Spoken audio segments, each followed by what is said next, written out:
Hopefully that'll work, hey? Yeah. I'll keep checking. Hello, everybody. It keeps coming back to this. Hello, everybody. We're live. This is episode 2 of the Hockey Outsiders. It is, well, for me and Mark, it is July 5th. For Pete, it's July 4th in the evening, about an hour and a half till it's the 5th. My name is Mike Jensen. Mark, go ahead. And I'm Marc Shagnita. This is my first podcast with you guys, so I'll try not to bungle this up too badly.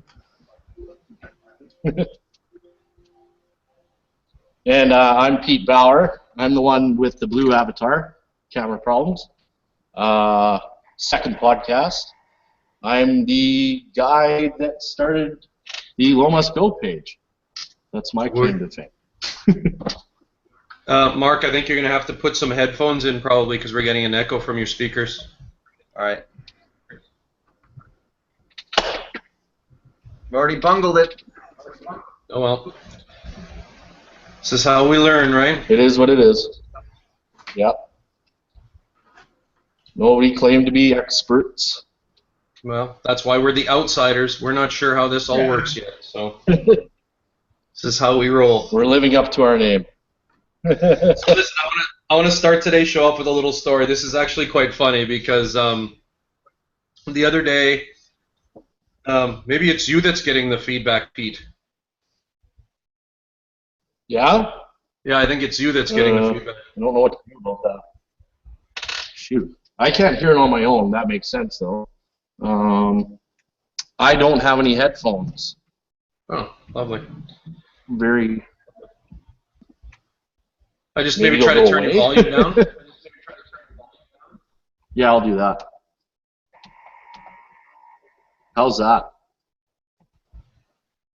That's better. Yeah, it's gone. Yeah? Okay.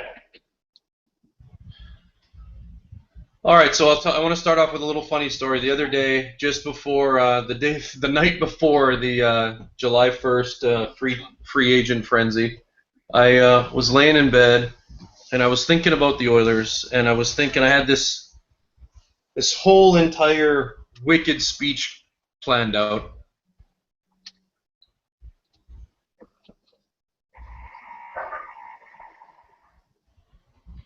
And I had this like whole thing planned out for what I was gonna say on this whole thing. I was saying I had thought this out. I was like, oh, isn't it just a super exciting time to be an Oiler fan? We've got Milan Lucic coming, added to all the young guns of Taylor Hall and Hopkins and McDavid and all these guys. And I wake up the next morning and that Hall trade gets announced, and I went from having this whole super excited, all these young guns finally getting their supporting cast to Taylor Hall was dealt for Adam Larsson. Of course, my first reaction was complete shock, because I think everybody sort of went through the same thing. They were like, we got that for Taylor Hall? That's it? But then after like the day sort of went by, I remember we had planned to do a couple of podcasts in those times, but I was actually kind of glad that we were able to kind of like let it sit for a while, because I don't think it's as bad as everybody thinks it is. It's of course I think the return, we could have got more, but at the same time I think Larsson, he fits a need, and I think that Edmonton needed to do something, and I give full credit for Chiarelli for actually doing something to make this team better, and I think in the long term they're going to be better. I agree with you. It's a huge shock, right? Is my audio coming through okay? Yeah, you're fine. Mark's isn't, though. Okay. Yeah, I know it's a huge shocker, right? He's been here for 6 years. So it's going to touch people in that emotional level. But once you dig down and see that there might be just a certain plan from Chiarelli, it kind of makes sense. I understand why people are still going on about it, but you got to give Peter time to put his stamp on this team, right? It's he's dealing with a stacked deck in one end of the ice, and he's got to use some of those cards to pick up the other end of the ice. So my thought process on it is let him work through it, and judge him based on his body of work, not just on the Taylor Hall trade. But we'll see, right? It was quite a shocker, I will say that much. That's for sure. The next big the next big thing I want to touch on, because this is something that's a little bit. Marc, as you guys know, is a big Montreal fan, and he used to actually write for a few Montreal Canadiens pages. And shortly after that, I think they were saying it was like a 23-minute span. Right after the Taylor Hall thing went through, there was the big deal for PK Subban for Shea Weber. What are your thoughts on that, Marc?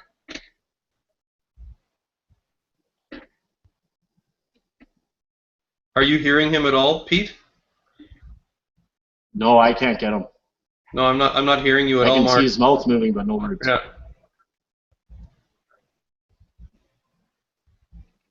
Marc, we're not getting your audio at all. Okay. I think he just mouthed. I'm working on it. He said he's trying to fix it.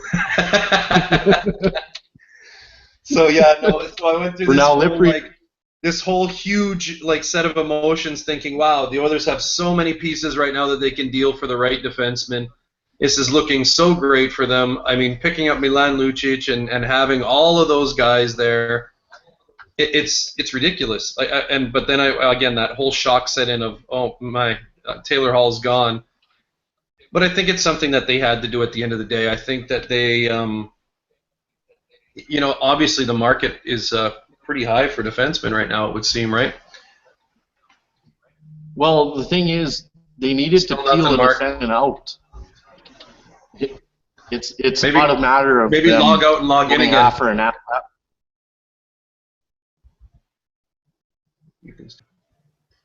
yeah, always. It's not about them going after an asset that's available. They didn't want to trade Larson, and that was the ask, was Taylor Hall, and that was firm. And once you start to wrap your head around that, understand that it's going to take a Taylor Hall to get that. We got you now, Marc. Yeah, great. Yeah, and just to let you know, the feedback was actually from my end on that one, so my apologies. Well, we're off to a rocky start. Oh, really?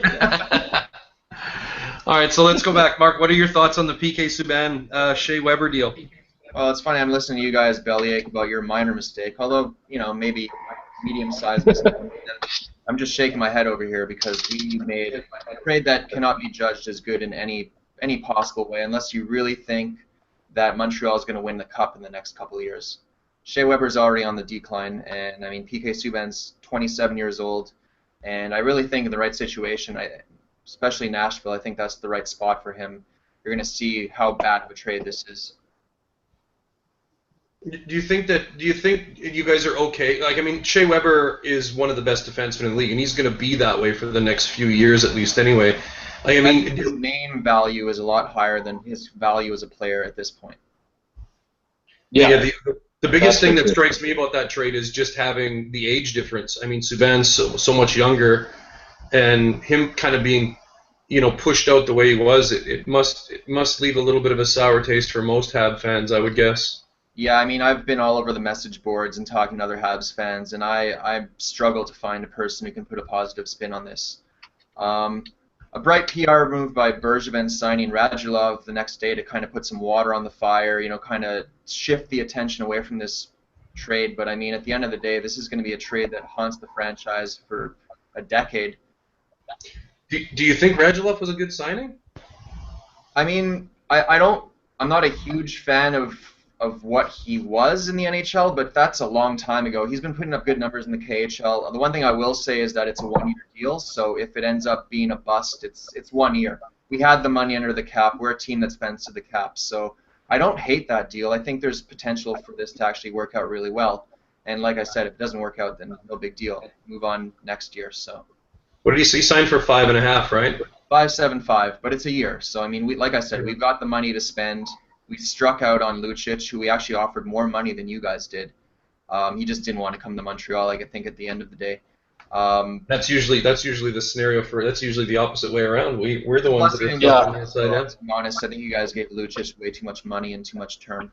Actually, the money is not the problem. The term is the problem. I'm actually, to be very honest with you, with the Lucic signing, I'm very pleased with it. I think. Yeah, I'm okay with it as well.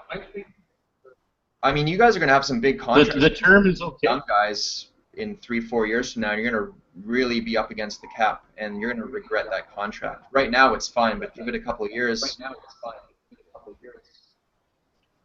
Yeah, but you can't sign him for 3 years when we're going to be up, 3 or 4 years when we're going to be up against the cap. You've got to sign him, right? But he's not. Do you need him? What's that? You need him because when this team is going to, the Oilers are a few years away from being, a team that's competing in the playoffs. They might make a playoff run this year. They might even make it this year, but they're not going to cup contender for at least a couple of years. So Lucic now will help the team be more competitive, but what's your end game? He's only. Well, that's the thing is when you get a. Yeah, but you get a guy in here that makes us competitive now. That makes it easier for other guys to come here when the chips are down. Maybe they'll take a Crosby deal where it's for the benefit of the team. Whereas before, if there's no light at the end of the tunnel, you're still struggling. A guy like, say, Taylor Hall, before he got dealt, he's going to look at it and be like, well, my prime's almost up. I might as well be heading out the door right now, as opposed to, hey, we've made a couple runs. We're missing a couple pieces. If I take a little bit of a hit on my cap or my salary, we can have the cap space to maybe make that jump. You're still gonna have to pay Connor McDavid a dump truck full of money when he comes up, though. I mean, his entry. You know what the beauty of that of the we'll touch a little bit on the Stamkos signing. Haha, Leafs. But I mean, who was surprised by that? Well, I wasn't surprised that it was in Tampa, but I was surprised at the term, at the money. The money was a bit of a surprise for me. 8.5 is not a bad deal at all. No, I mean it's under the market. No, that's the hometown. Well, and we could see the same thing happen with McDavid, especially if he wants to have a competitive team around him too. He might just, you never know what every player is going to do, but boy, he could eventually sign for 8.5, 9, and not really handcuff us all that much either. I don't know. I think that's wishful thinking. You want to be making assumptions like that when you're. Well, that. Crosby did it. Stamkos but that's where did the winning comes from. That's where. Well, that's why Steven Stamkos doesn't sign in Tampa if he doesn't think that there's a chance of winning a cup, and he doesn't sign at that rate, right? Also, taxes. So that's what quite low. That makes a difference. Yeah, taxes down there are quite. But from what I've heard, his endorsement deals in Toronto would have been ridiculous, right? That's true. I just don't think he wanted that spotlight and that pressure. Well, that's the thing. I don't think too many do, and it's a tough sell. It sucks because I remember when, back in the day when we were getting all of our talent, stolen from us every year after year. Guys like Dougie Waite and Bill Guerin and all those guys, that we were almost like a development team for clubs like the Rangers, and we had actually, as fans, I think for the most part, we all wanted to have a salary cap just to balance things out, and hopefully we could stay competitive. But now it seems to kind of have turned on us a little bit too, because we're definitely not one of the sunniest and most balmiest places to want to be hanging out for throughout the year. So it's kind of turned on us a little bit that way as well. So it's a tough situation for your smaller market teams like Edmonton and such to be bringing in guys like that. The salary cap protects the small market teams. It does financially, but I'm not sure. It takes it away from. It makes it more even for everybody to sign everywhere they want to go. I know what you're saying. Yeah.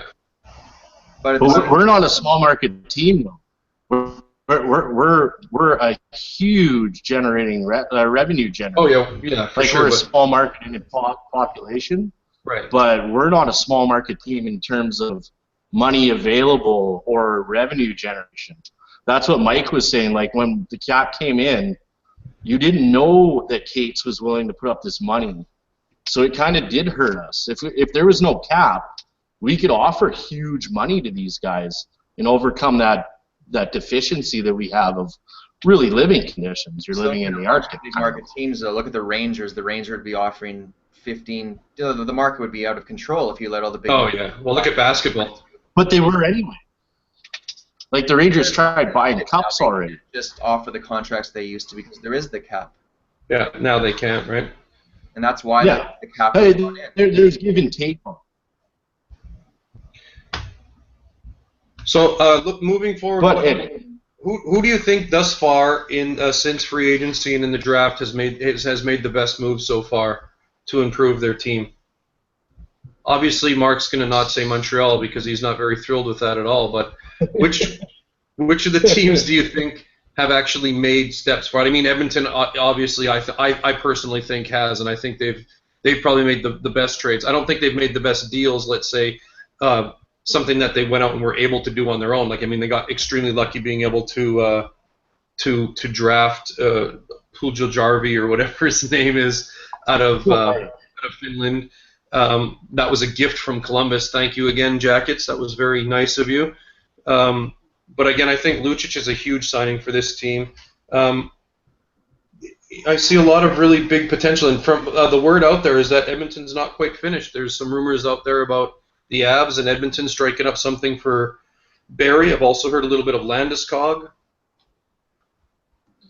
I mean, I think that the free agent is always it's hard to get value. You're going to overpay for people. You're going to give them too much term, and a lot of these contracts end up being regretted in the end. So, honestly, think sometimes the most successful teams are the teams that do nothing, and they bide their time and they try to pick up that cheap asset or get that guy that they need at the trade deadline if they know that they're a contender for the cup. I think the majority of these contracts, like in most previous years, will be regretted a few years down the road.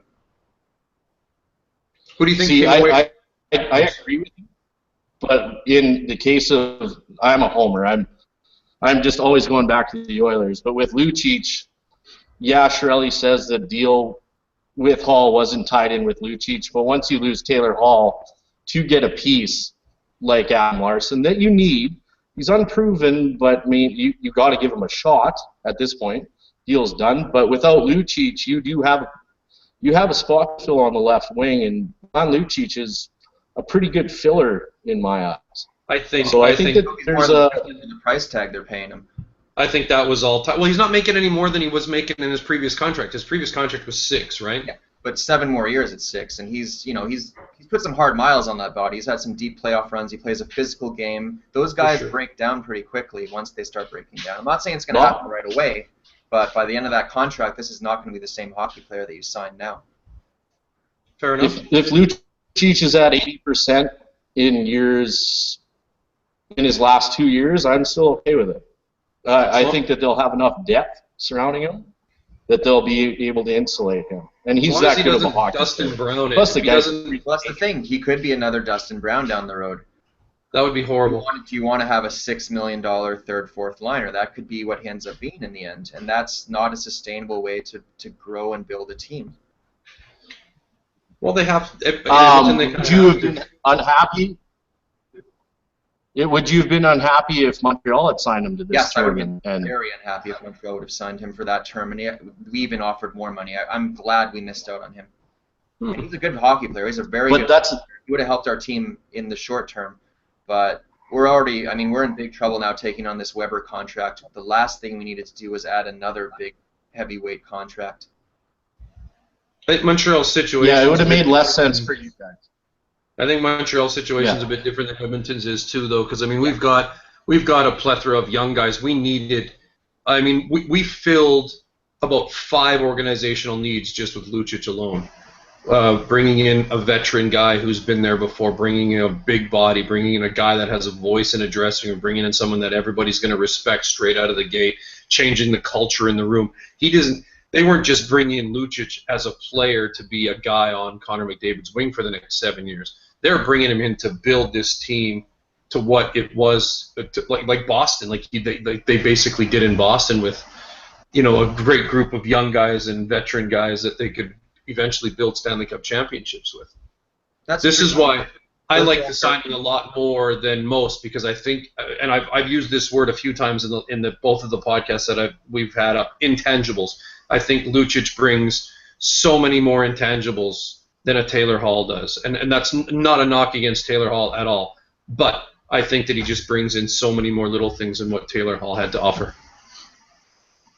And that's Yeah, fair. as much as I don't think. I'd rather have Taylor Hall straight up. He's just a better hockey player with more potential to really hit high. Like Hall's ceiling is double of what Lucic's ceiling is, and we've seen Lucic's ceiling already. Sure, but this is the thing that I have a hard time with. I mean, Taylor Hall's played with some extremely talented players. I mean, he played last year with McDavid. He played years before with Nugent Hopkins and Eberle. He was never able to break 30 goals. Is he? Do you think he's going to be able to break 30 goals in Jersey with Adam Henrique? Yeah, absolutely. Absolutely. Taylor Hall didn't get traded because Taylor Hall's a bad hockey player. Taylor Hall got traded because he's an asset that was moved to bring in something that we needed at the right time. Like there's the cancer in the dressing room thing floating around. That might be true. That might be false. But Taylor Hall, on his attributes, wasn't traded away because he can't put points on the board. He was traded away because he's a card that we held that could pry a guy like Adam Larson out of New Jersey. I've definitely. I think that's what Peter Shirley was going on. In the bars late at night and having to be sent home in a taxi. So I'm sure there's an aspect of that, but I just feel like you could have gotten a So better. did Tyler Seguin. Yeah. Tyler Seguin worked out pretty damn good. Absolutely. Well, you might be looking at a situation where you're feeling like Boston did trading Seguin and getting. Yeah, I don't know about that. I think Seguin's just a different sort of a hockey player altogether. Well, and Seguin came in on the back end of a cup, right? He came in when they had already built it up. Yeah. He was a guy they weren't willing to put through the paces and let grow in an organization that already had the voice in the room. We don't have that identity. Lucic is a guy that brings that identity. It helps out the team the here and now, and it helps people moving forward because they'll see the willingness to win, the willingness to go out and spend. Larson's already a 22 to 25 minute defenseman. I'm not writing off Larson. I'm just saying for a sure commodity like Taylor Hall, I would have liked to have gotten something a little bit more of a surefire thing. You know, a guy who's a little more established, shown a little more at the pro level. Montreal and Edmonton should have been talking. I can't figure out how we couldn't have worked out a Hall for Subban deal. Yeah. I would have wanted a little more than Hall for Subban, but if it came down to Hall or Weber, I might go for Hall just for the long term because I really don't think we're going to be a contender for the Cup in the next few years here. So what's the point in getting a guy? Well, that's what boggles my mind with your guys' trade is how do you go from what they're asked, well, and what the Oilers potentially gave up, like their offer, to going Weber straight up. It doesn't make much sense. Well, I have a theory about because that. there was so many more assets. We were offering so many more assets than just a Shea Weber at a huge contract, and what is he? He signed up till he's like 55. I'd be more leery about getting rid of a Draisaitl than I would a Taylor Hall for the simple fact that he plays the center position, which is in more of a demand. So, like I said, at the end of the day, if Montreal would have taken a Taylor Hall plus, an Eberle, I would have made that deal all day long. Yeah. But to go back to what you just said there, I actually think that Montreal and Edmonton were probably working on this for a few weeks, and there were reports of Montreal pushing for Draisaitl. They really wanted Draisaitl as part of the package, and I think you're right, Mike, that the Oilers probably looked at it and said, you know what, we don't want to give up Draisaitl. And they probably did offer Hall, and Montreal, for whatever reason it may be, maybe perceived character issues with Hall, probably said no. I think Bergevin probably pushed and thought he had the Oilers over a barrel because Subban was the best defenseman available. It's kind of an interesting coincidence that those two trades happened within a few minutes of each other. Yeah, do you think it was just sort of a fallout effect and Montreal was just like... I think Montreal's best option disappeared. They had a day left before Subban's no trade kicks in, and they panicked. They panicked. And they thought, you know what, Weber's a name we can market. He's a known commodity. We can spin this. We make a big splash in free agency the next day. They were hoping to make a bigger splash than they did. They thought they could just, do damage control. And I'm not sure that they realized how big of a disaster this would be. Maybe they did, but at the end of the day, I just think that the management team, Bergevin and Terry, and they just didn't value PK Subban the way he should be valued. And they overvalued these so-called intangibles, which I think he brings, by the way. He's one of the hardest workers on the team. I think Subban is an absolute beauty. I would love to have him on any one of my teams. If I was building a team, he'd be high up on my list. And he's one of those rare guys that plays better under the intense media scrutiny of Montreal. Those guys do not grow on trees. They're hard to find. We had one. And yeah, I mean, this is going to be something that we're recovering from for a decade. Yeah, what do you think Montreal's finished? I hope not, because I like Montreal. But you want to hope that Bergevin knows a little bit more than everybody else, because on the face of it, that trade makes no sense. I liked Bergevin when they brought him in. I thought he did. You know, he was a pretty conservative manager, but he was making pretty good moves. Therrien being hired kind of made me question that a little bit, but I thought it's fine. He's a transitional coach. Well, he'll be gone in a few years. But last year when he went out into the media and said, I am not firing Michel Therrien no matter what, case closed, a day after the season's over, comes out and reaffirms that, says we're not making any changes with the coaching staff, although they did get mullered eventually. I've lost confidence in this guy's ability to run a team. And trading Subban for the return of Weber pretty much solidified that belief. Your situation kind of reminds me of the tail end of Craig McTavish, his tenure here. The way that he's using public statements to kind of try and build up certain people, and they're just the wrong. It kind of reminds me of the way that he dealt with Dallas Eakins. I don't know. I hope it's better because I like Montreal. They're my favorite team in the East, but it does look like you have kind of a manager that's flying off the rails a little bit, doesn't know which way to go. Maybe he's getting pulled by ownership.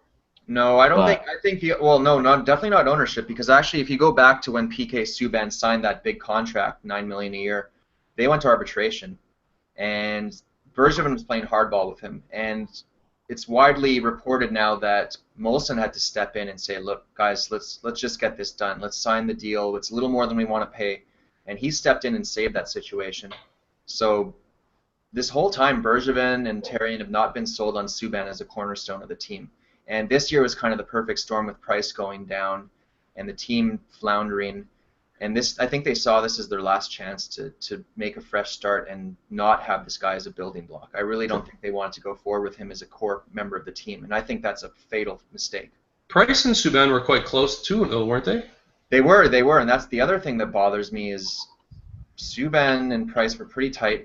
The relationship, who knows what it's at right now, but down the road, and Price is only a few years away from free agency himself. But this team is trending downward, and Price has the choice to go anywhere in the league, and everyone's going to offer him max salary. He's probably not going to want to stay in Montreal. Is Montreal done? Do you think they make any more deals? I'm sure they're listening to offers and looking, probably more than listening to offers. They're probably actively looking for another top six forward or maybe even another defenseman. There was talk of Cam Fowler for a while, but I just don't see us having many great assets to dangle for this big piece that we're looking for. So I wouldn't be surprised if this is pretty much it. Well, I've heard that you guys have been in on Yakupov as well. Well, that's the thing. Yeah, I would have liked to see Yakupov as a low-cost acquisition, and that could still happen, but as far as big moves, I don't think we have any more big moves up. But who knows? Bergevin does like to pull up the... Well, yeah, you traded away your big actor. We'll see. I'm not overly optimistic, though. Gotcha. It's better than we usually go into being overly optimistic and let down, so there's that for you. What do you guys think of the all of the big stuff that's happened so far? Oposo out, Ladd in. What do you guys think about that? That's a disaster for the Islanders. I mean, Andrew Ladd is he's not the player he was a few years ago. He's already trending downwards. I like him. He's a good leader. He'll still chip in 15, 20 goals, but for the money and the term he got, that might be the worst free agency move of the entire summer, I think. Yeah. I like the Oposo signing, but I don't like them grabbing Ladd to fill in for Oposo. You mean you don't mind the money in Oposo? That makes no sense. Well, Oposo was going regardless. I mean, it was just done. But I mean, I think that Oposo signing. Where did he sign? He signed in Buffalo. Yeah, in Buffalo. I think that's a great signing for Buffalo. Yeah, I mean, Oposo's a little younger. Cool. I think that's not a bad signing for Buffalo. But again, down the road, in 3-4 years from now, when they're a contender, are they going to want that contract on the books? it's tough, right? You got to give term to get these guys, and that's the thing. The money is not a huge deal for some of these teams. It's the term that's what really hurts. I think the 6 million for 7 years is less than what I thought, because the rumors out there, even for Lucic, were 7-7, right? Yeah. And I thought 7-7. Okay, that kind of sits me back a bit, because then you're a little bit worried about that cap hit, and you're worried about the term. But with 6-7. The cap hits, it's $6 million. It's not going to be huge if it keeps trending up the way the salary cap has. I mean, I don't think it handcuffs us as bad as it could have. Yeah, that's true. And I mean, the cap should keep going up, although it's not been flying up the charts. But with the Las Vegas franchise coming in, and potentially maybe one more team a couple years later, that's going to help boost revenues, and that's going to help bump up the cap too. So yeah, that's something that I think a lot of these teams count on, is the cap continuing to rise. And this is not being as bad in a few years. Montreal in any significant danger of losing anybody to expansion draft that you would personally like to keep in? I'm not too worried. I mean, we're not that deep of a team, to be honest. So I don't think there are any. There are a few defensemen that I wouldn't be happy about losing. Maybe a guy like Greg Patterin, but I mean, he's a bottom pairing defenseman. I don't have any major fears about guys we might lose. We might lose Jeff Petrie. That'd be a shame. Yeah, I like Jeff Petrie. He had a bad year last year because he was hurt. He was playing injured for half of the year, and then he had to shut it down. But I think he's a good hockey player. He's not a first-pairing defenseman, but if he's slotted right at the number 3 or number 4, he's a very valuable defenseman. You guys should know that as Oiler fans. You saw him put in. No, I he couldn't handle it. On Petrie. You have a bad memory of Petrie. He was horrible. I hated him. He's not a top 2 defenseman. No, he wasn't horrible. He was just like he slotted up in the top pairing. Yeah, he was very capable. I think just like everybody in Edmonton's past little while, they need to be played properly, right? With Subban gone, we're going to need. Well, that's what you got to look at. That's what a lot of people are judging the Oilers on right now. Is all these guys that are playing ahead in the depth chart of where they're supposed to be. That's why guys that we have, they aren't necessarily valued high, but they're looked at as kind of dark horses where they're just unproven because they've been playing that high. I know myself, if I was a GM, I'd take a look at most like Nail Yakupov, just misused and like completely thrown to the wolves here. That guy can go on and score goals. It's not like he forgot how to play hockey. I absolutely 100% agree. But he's not going to command any. But he's not going to command any return because what do you got to show me? It's put up or shut up, right? Yeah. You can't say we want Nail Yakupov. We're going to give you Nail for a first-round pick because he's a first-round pick because he hasn't produced. But I mean, Yakupov, you should. I think something will happen there. A year or two ago, but it's always tough. You're always afraid that it ends up being a situation where you trade the guy and he blossoms somewhere else. So it's a tough one when you have a guy you drafted first overall. I'm hoping that the way the Oilers roster looks right now, that they do actually give him a shot playing with McDavid, because they produced last year, and I think that if they aren't sold on him, okay, that's fine and dandy, but at least play him so he can get you some sort of a return. Play him with McDavid, boost up his stats. Somebody out there will pay something for him. Don't give him away for nothing. Yeah, no, they'd be silly too, right? Like at this point in time, they're probably the highest offer is like a 4th-round pick for Nail Yakupov, and like you said, give him a good spot, let him play, and then go from there. There's no point in moving an asset like that for zero return at this point. What would you say to a but yeah, he should have been. Prospect? Sorry? You said 4th rounder. I think you guys could probably have a better offer on the table right now. What would you say to maybe a 2nd rounder and a pretty decent prospect? Not an elite prospect, but a guy who's going to be projected to be an NHL player. I think that if they had that offer, they would have gone with it. You think so, eh? I think if that was on the table, that Chiarelli would have moved them. I sure hope Chiarelli's in the same thinking way as I am. I hope that he's not thinking that way. I hope that he says that, look, yeah, we need to give this kid a shot, because he's look, ever since he's come to Edmonton, there's been I've heard nothing but good things about his attitude, his work ethic. He's trying.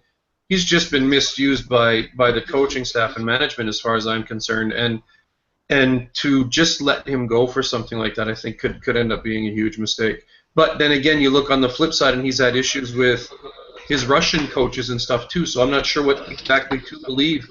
I think he's probably just not the easiest to coach player. It sounds like he's not in good position out there, and he just kind of runs around like a chicken with his head cut off. And that's the problem that people have had with him, is that he doesn't play within the team system.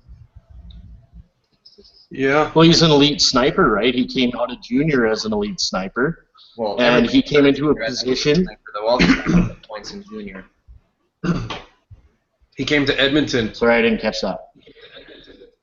I said all these guys end up coming from junior having to put up big numbers. Not all of them translate to being big scorers in the pros, though. They got to find another way to fit in, another way to help the team. So I think the issue with him is that he's not doing. Yeah, but that's different.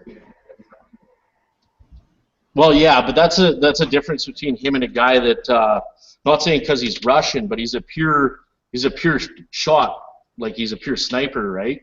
He wants the puck, he wants the minutes, and they should have known it when they drafted him, that you can't let that guy hang out and just kind of try to develop his defensive game. I'm a firm believer that if you draft a sniper, you have to let him mature in his offensive game before you can sit him down and be like, okay, now we need to work on your back checking. Now we need to work on your positioning in your own end. Because that's where you lose a guy like that. He's not getting the minutes, and it's almost like you're trying to project on him that he needs to be a third-line grinder, which is kind of the minutes he was getting.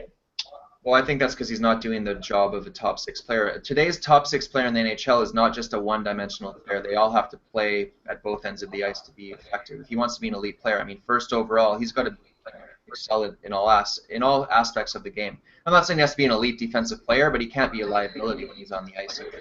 Yeah, I think that's the main thing. I'm not, especially with the defense Edmonton's had. I'm not sure I place much blame on him as just a hockey player for that either, though. I mean, that team's been a mess defensively for years, right? Mm-hmm. But again, if they were settled on again, the main point that I have is that a lot of the fans in Edmonton they really rag on Yakupov a lot, and they give the kid a real rough go. But like I said, if the organization is set on letting him go, then okay, then let him go. But at least try to increase his value before doing that. I mean, they should have done this last year, the year before, whatever it was. They should have had him playing with McDavid for the remainder of last season if their initial plan was to deal him away. Plain and simple. No, that's a fair point. And from what it sounds like, they're shopping him, and they're at this point in time, they're not going to get anywhere near what his value is. So again, I think that if they were and there's a chance that Neil Yakupov could go. He could go to a team and bust out, and completely bust, or he could turn into a 35-goal scorer. And that's also what you have to think about. I say let him line up right beside McDavid, put him between the hash marks on the power play, let him fire away like Ovechkin does from between those hash marks, let him play with McDavid until his value is enough where you can get something for him. Not a second-round pick and a decent prospect. Let's get a first-round pick. Doesn't have to be top 10, but get something of value for him, a defenseman, whatever it might be. But play him with McDavid. They were putting up points and they were scoring goals. Do you want to trade Neil Yakupov I don't. Do you want to trade Neil Yakupov when he puts those points up, though? I don't. No, that's what they got to be thinking about. I've told you. No, I know, but are they going to want to trade him? If I had a player that I would when he goes through a year with McDavid, I would trade. When he goes through a year with McDavid, do you think they're going to want to let him go when he's up near 60 points? I don't think they will. And I'm okay with that. Well, me too. But the thing is that they. But I've been saying for a while that the guy that they should have dealt away was Eberle. I think that they should have got rid of Eberle, and I still think they should try and get rid of Eberle. Yeah, it's all about asset management. He's the most easily replaceable. In my eyes. Yeah, I agree. As I was saying, I think it's all about asset management, and I think you're in the right in saying that it's not the time to trade him because his value is almost rock bottom. At this point, you just got to try to put him in a situation where he could succeed, try to raise his value, and then if you still think he's not worth keeping around long term, then flip him when his value is high. So I would agree with that, Mike. And Eberle would be the flip side of that. His value is probably not going to get any higher. So that would be the guy I'd be looking to move if I can get a good piece in return. So yeah, I mean, you don't trade guys. It's just like buying and trading stocks. You don't sell something when it's at a low value. Just there's nothing to be gained. Buy and sell and trade stocks. It's awesome. Isn't that what this isn't a financial report podcast? Am I in the wrong podcast? I think you are. I've got some socks I could peddle. What are you looking for? Some hot tips for us there, Mike. Yeah, no kidding. Well, I think that's pretty much it for the day. You guys, I mean, this was a quick one. We're going to do another one in a few days. Is there anything else you guys wanted to touch on before we call it a day? No, I mean, I think we leave some stuff for the next podcast. Let's not overdo it. Let's not, tire ourselves out. We've got to pace ourselves. We got a long summer of nothing to talk about ahead, right? That's true. I will let you guys know for the 2 viewers that are watching. Thanks for supporting us thus far. We are going to start up we are going to start up a Facebook fan page where we're going to have all the guys that will be contributing to the podcast, which, if we go by everybody's word, is about 450. It's usually going to be about probably 4 to 6, I would guess, something along those lines. But we'll be setting up a Facebook fan page, and any of the support that we can get from anybody out there is going to be great. I'll also be doing some cool giveaway stuff. I've got some beanies, some NHL beanies and stuff that I'll be having little contests for in the future and stuff like that. And I'd like to say thanks to Pete and thanks to Mark for joining me today. I know it's really tough to get times and stuff going and to keep it within your guys' schedule, so I do appreciate the time that you guys have taken. Let's keep in touch. Getting webcams for. Yeah, let's try and get the kinks out of here before the next one gets going, and we can rock out another one in a few days. Sounds good. Appreciate you having me, Mike. Appreciate nice to meet you too, Mark. Yeah, likewise, Pete. We'll get going on this stuff again here in a few days. Let's try and garner some points and get a 4th in here if we can next time around. Richard should be up and going again here on the next one as well, so hopefully he'll be around. All right. Sounds like a plan. All right, guys. Thanks for watching, everybody. Thanks for coming out, Pete and Mark, and I'll see you guys soon. Good. Later. Take it easy.